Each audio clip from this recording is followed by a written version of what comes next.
नमस्कार साथियों, स्वागत है आप सभी का। भारतीय संविधान के भाग संख्या 4 आर्टिकल संख्या 36 से लेके 51 तक अपन बात कर रहे थे डीपीएसपी के बारे में, यानी नीति निर्देशक तत्व के बारे में। आर्टिकल संख्या 36 जो राज्य की परिभाषा का उल्लेख करते हैं, आर्टिकल संख्या 37 न्यायालय के द्वारा परिवर्तनीय नहीं है। आर्टिकल संख्या 38 लोक कल्याणकारी राज्य की बात करता है। अब आर्टिकल संख्या 39 जिसकी ट्रिक मैंने आपको बता दी थी, एक बार वापस बता देता हूँ। आजीविका हित और अहित के सम्मान कार्य सुकुमार अवस्था से करती है। उसके बाद में अगला जो आर्टिकल है वो है अपना आर्टिकल संख्या 40 जो आपके ग्राम पंचायतों के गठन की बात करता है, जिसमें और आर्टिकल संख्या आपका 41। देखो, ग्राम पंचायत का गठन तो हो गया, तो इसके ग्राम पंचायत का जो गठन होता है उसके लिए कुछ काम भी तो होने जरूरी है।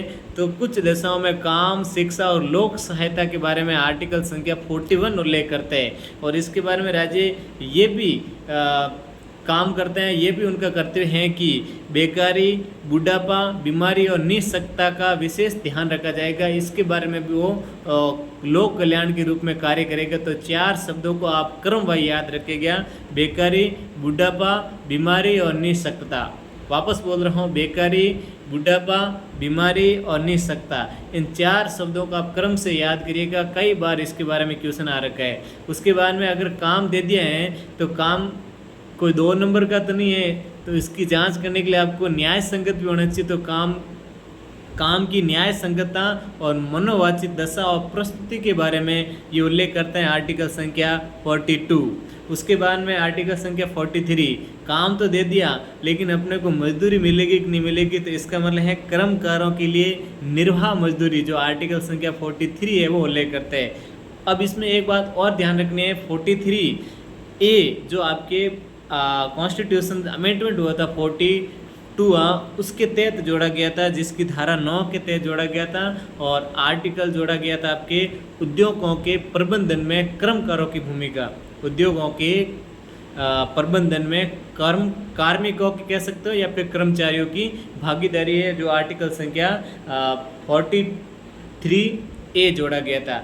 अब अगला है आपका 44 जिसमें समान सिविल संहिता की बात की गई है। उसके बाद में आपका आर्टिकल संख्या 45 जो आपका उल्लेख या फिर आप बताता है कि 0 से लेके 6 वर्ष तक बाल्य अवस्था या फिर प्रारंभिक बाल्य अवस्था की शिक्षा देना राज्य का कर्तव्य होगा।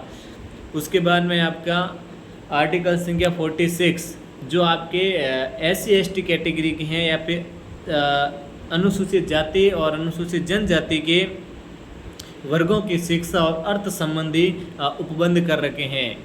अब आपके आर्टिकल संख्या यहाँ से याद करने की एक ट्रिक और भी मैंने बनाई है, 47, 48, 49 और 45।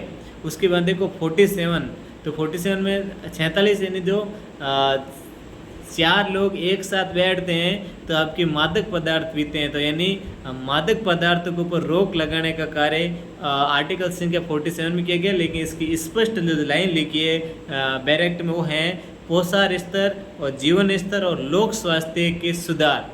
पोषण स्तर, जीवन स्तर और लोक स्वास्थ्य के सुधार की आपकी राज्य का जो कर्तव्य होगा ये होगा 47। और इसमें विशेषकर आपको एक बात याद रखनी है, ये राज्य का प्राथमिक कर्तव्य होगा।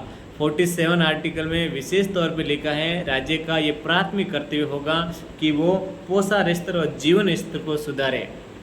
उसके बाद में 48 इसका मैंने जो 4-7 लोग एक साथ बैठते हैं ना, तो कहते हैं भाई AP ना, तो A उसका मतलब कहते हैं कि कृषि और पशुपालन, A मतलब एनिमल्स के तौर पे कहते हैं कृषि और पशुपालन का संगठन आर्टिकल संख्या 48 में। लेकिन 48 में भी एक और संशोधन करके आर्टिकल न्यू जोड़ा गया था, वो जोड़ा गया था 48A जो आपका आर्टिकल संख्या 48 है वो 42वें संविधान संशोधन के द्वारा जोड़ा गया था, जिसमें पर्यावरण संरक्षण और वन्य जीवों की सुरक्षा के बारे में उपबंध किया गया था। उसके बाद में 49 जो है राष्ट्रीय स्मारक स्थानों और वस्तुओं का संरक्षण किया जाएगा। उसके बाद में आर्टिकल संख्या 50 जो कार्यपालिका से न्यायपालिका का पृथक्करण उससे संबंधित है। और आर्टिकल संख्या 51 जो आपका शांति और सुरक्षा की अभिवृद्धि की बात करते हैं, यानी विदेश नीति के बारे में बात करता है। और इसमें आर्टिकल संख्या जो 51 है उसमें आपकी 4 बातें दे रखी है, उनको क्रमवार याद रखना है। पहली बात है कि अंतर्राष्ट्रीय शांति और सुरक्षा उसको बढ़ावा दिया जाएगा। दूसरा है कि विदेशों के साथ या अंतर्राष्ट्रीय राष्ट्रों के साथ में या सभी राष्ट्रों के साथ में न्यायपूर्ण और सम्मानजनक संबंधों के साथ या संबंधों को बढ़ावा देना है। उसके बाद में तीसरी जो लाइन दे रखी है 51(3) उसमें दे रखे अंतर्राष्ट्रीय विधि संधि और समझौते के प्रति आदर की भावना रखनी है। और आर्टिकल संख्या 54 जिसमें दे रखे है अंतर्राष्ट्रीय जितने भी विवाद होंगे उनका समाधान है वो मध्यस्थता से किया जाएगा। और इसमें एक बात और है कि 51 में पंचशील और शांतिपूर्ण सहअस्तित्व जैसे शब्दों का उल्लेख नहीं है। साथियों, ये थी आपकी नीति निर्देशक तत्वों से संबंधित जानकारी। और इसमें एक विशेष बात मैं आपको और दे के जा रहा हूँ, ये आपके लिए क्वेश्चन है कि शिक्षा शब्द का उल्लेख नीति निर्देशक तत्व के कौन कौन से आर्टिकल में है। इसका आपको आंसर कमेंट बॉक्स में बताना है। जय हिंद, जय भारत।